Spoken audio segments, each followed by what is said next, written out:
Le virage des années 80 dans l'agencement était vers l'agencement du magasin et notamment de la pharmacie, puisque on avait un de nos partenaires de l'époque, qui s'appelait la société Uville, qui faisait des colonnes de pharmacie sur le marché allemand et qui nous a proposé d'intégrer les colonnes de pharmacie sur le marché français. Et donc on est arrivé avec une proposition, une offre de colonnes de pharmacie, ce qui nous a permis de rentrer dans le segment des agenceurs de magasins.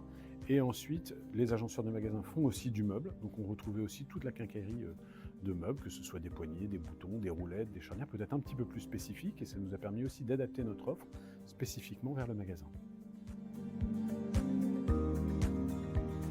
Alors, il reste les agenceurs de magasins, bien entendu, mais beaucoup de clients qui étaient très spécialisés sur la fabrication de la cuisine, sur le bâtiment en général, ou sur, par exemple, la fabrication du magasin, ont généralisé leur offre pour aller dans l'aménagement intérieur de la maison. Donc aujourd'hui, le marché du magasin existe toujours, mais tous les menuisiers qui étaient spécialisés sur le meuble meublant ou la cuisine font aussi de l'aménagement et de l'agencement d'intérieur, le meuble s'intégrant, lui, complètement maintenant dans un agencement.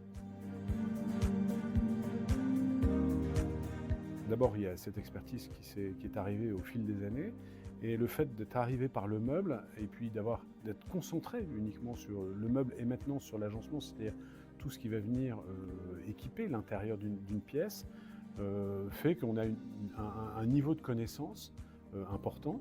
On a travaillé sur le besoin avec nos clients, et on intègre aussi les clients dans nos réflexions, dans les projets. Aujourd'hui, on essaie de résoudre et de trouver des solutions ensemble aux problématiques qu'ils peuvent rencontrer.